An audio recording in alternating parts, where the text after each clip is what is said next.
বিকাল 5:30টার সময় ভোট দিতে যাচ্ছিলাম, কিন্তু হঠাৎ শুনতে পেলাম আমাকে নাকি ভোট দিতে দেবে না। যাচ্ছিস নাকি? হ্যাঁ। তোকে তো ভোট দিতে দেবে না।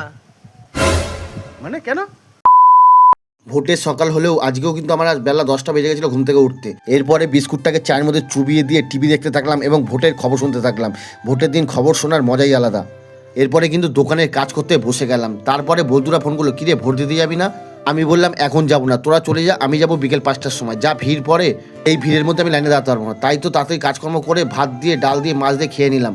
এরপরেই একটু রেস্ট নিয়ে আমি কিন্তু বিকেল 5টার সময় বেরিয়ে পড়লাম ব্লগ করতে করতে ভোট দিতে। তখনই বন্ধুর সাথে দেখা। তুই ভোট দিতে যাচ্ছিস নাকি? হ্যাঁ।